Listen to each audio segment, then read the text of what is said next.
پھر ایک اور ہارمون ہے جو کہ ایڈرینل گلینڈ کے اندرونی پرت میں سے نکلتا ہے جسے ایڈرینل میڈیولا کہتے ہیں، اور وہ ہارمونز ہیں ایپینیفرین، نور ایپینیفرین۔ اب یہ بھی ہارمون کیا کرتا ہے، یہ بھی وہی کام کرتا ہے جو کہ کورٹیکل اسٹیرائڈ کرتا ہے، جیسے کہ دماغ کو خون دینا، دل کی دھڑکن تیز کرنا اور سمجھنے بوجھنے کی صلاحیت دینا، اور پھر خون میں شکر دینا، گلوکوز چھوڑنا۔ یہ سارا کام یہ دو جو ہارمونز ہیں ہمارے پاس ایڈرینل گلینڈ کے، وہ کرتے ہیں۔ ایڈرینو کارٹیکوسٹیرائڈ ہارمون جو ہے، جسے ACTH بھی کہیں گے، وہ کنٹرول کر رہا ہے، ان دونوں ہارمون کی کام کو کنٹرول کر رہا ہے۔ دباؤ کی صورتحال ختم ہو جاتی ہے تو پھر ہمارا جو پیراسمپتھیٹک نروس سسٹم ہے وہ کام کرتا ہے اور ہماری باڈی کو نارمل حالت میں لاتا ہے۔ ہمارا جو ہارٹ ریٹ ہے وہ کم ہوتا ہے، جو شوگر ہے وہ ریلیز ہونا کم ہوتی ہے، وہ اس کے جتنے بھی کام سٹریس میں ہوئے اس کے الٹ سارے کام ہوں گے جب پیراسمپتھیٹک نروس سسٹم ایکٹیو ہوگا۔ یہ تھا ہمارے پاس میکنزم۔ اس کے علاوہ ہم دیکھتے ہیں trauma and stress related disorders. According to DSM-5 ہم دیکھیں گے 3 ڈس آرڈرز دیکھیں گے۔ ایک ہے ایڈجسٹمنٹ ڈس آرڈر، پھر ایکیوٹ اسٹریس ڈس آرڈر، پھر آتا ہے post traumatic stress dis order. پہلے ہم دیکھیں گے ایڈجسٹمنٹ ڈس آرڈر۔ ایڈجسٹمنٹ ڈس آرڈر ایک ایسا نامناسب سا رد عمل ہے جو کہ زندگی کی پریشان کن واقعی یا سانحی کی وجہ سے ہوتا ہے۔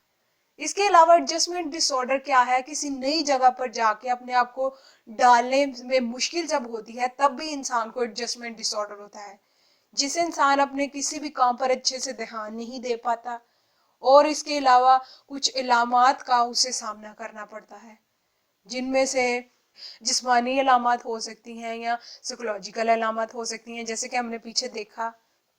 اس کے علاوہ ہمارے پاس جو ہے ایڈجسٹمنٹ ڈس آرڈر کی خاص قسم کی کچھ قسمیں ہیں، جن میں پہلی ہے adjustment disorder with depressed mood. اس میں کیا ہوتا ہے، انسان جو ہے سیڈ رہتا ہے، رونا شروع کر دیتا ہے اور اپنے آپ کو کچھ بھی نہیں سمجھتا۔ اس کے علاوہ ایڈجسٹمنٹ ود انزائٹی، انسان پریشان رہنے لگتا ہے، نروس ہو جاتا ہے، کسی سے دور ہونے کا ڈر رہتا ہے۔ اس کے علاوہ adjustment disorder with mixed anxiety and depressed mood, اس میں دونوں جو اوپر ہم نے انزائٹی اور ڈپریشن پڑھا وہ دونوں سمٹمز آ جائیں گے۔ پھر دیکھیں گے ہم adjustment disorder with disturbance of conduct, کوئی بھی کام کرنے میں جب انسان کو مشکل پیش آتی ہے وہ آئے گا، جیسے کہ اگر بچہ جو ہے وہ اسکول سے بھاگ جاتا ہے یا کوئی فائٹ وغیرہ ہوتی ہے، یہ بھی کیا کاز کرتے ہیں، ایڈجسٹمنٹ ڈس آرڈر کاز کرتے ہیں۔ پھر آتا ہے adjustment disorder with disturbance of emotions, جذباتی ڈسٹربنس جو ہوتی ہے انسان کو، وہ بھی کیا کاز کرتی ہے، ہمارے پاس ایڈجسٹمنٹ ڈس آرڈر کاز کرتی ہے۔ پھر ہم دیکھتے ہیں ایکیوٹ اسٹریس ڈس آرڈر۔ اب ایکیوٹ اسٹریس ڈس آرڈر جو ہے شدید دباؤ کی صورتحال میں آتا ہے۔ اب ایک فرد جو ہے صدماتی واقعہ ہوتا ہے، قبول نہیں کر پاتا اور وہ ذہنی طور پر شدید دہشت اور بے چارگی کا شکار ہو جاتا ہے۔ اب یہ ٹرومیٹک ایونٹس یا یہ صدماتی حادثات کیا کیا ہو سکتے ہیں، جیسے کہ اپنے بہت پیارے کی موت ہوتی ہے، یا پھر بہت سیریس قسم کا ایکسیڈنٹ ہوتا ہے، یا پھر جنسی تشدد ہوتا ہے۔ یہ سارے ایسے واقعات ہیں جسے انسان قبول نہیں کر پاتا اور وہ بھول نہیں پاتا، اور انسان جو ہے شدید دباؤ کی کیفیت میں رہتا ہے۔ اب اس میں کیا ہوتا ہے، جو فرد ہے وہ ایسے صدماتی واقعات کو دوبارہ تجربہ نہیں کر پاتا، ان چیزوں سے پرہیز کرتا ہے، اور صدمے کی یادداشت جب تازہ ہو جاتی ہے تو وہ کسی بھی کام پہ توجہ نہیں دے پاتا اور اچھے سے سو بھی نہیں پاتا۔ 3 دن سے 1 مہینے کے اندر اندر جب انسان صدمے میں رہتا ہے تب کیا آتا ہے انسان میں، ایکیوٹ اسٹریس ڈس آرڈر۔ اب ہم دیکھیں گے post traumatic stress dis order.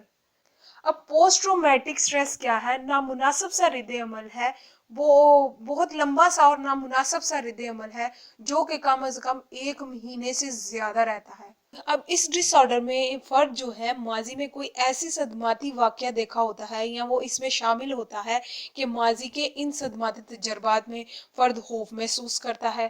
دہشت اور خوف اور بے چارگی محسوس کرتے ہوئے فرد ان واقعات کا دوبارہ تجربہ کرتا ہے.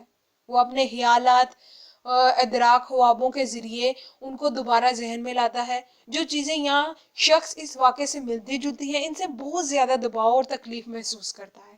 فرد صدمے سے منسلک حالات، احساس اور گفتگو کرنے سے بھی پرہیز کرتا ہے، اور اس کے علاوہ ایسی جگہوں لوگوں سے پرہیز کرتا ہے جو اسے صدمے کی یاد دلاتی ہیں. اب اس میں کیا ہے، پوسٹ ٹرومیٹک سٹریس میں بہت سی مختلف علامات شامل ہوں گی، جیسے کہ انزائٹی ہے، افسردگی ہے، توجہ میں خلل ہے، ایموشنل ڈسٹریس ہے، پھر احساس گناہ ہوتا ہے، اور غصہ قابل ذکر ہے اس سب میں.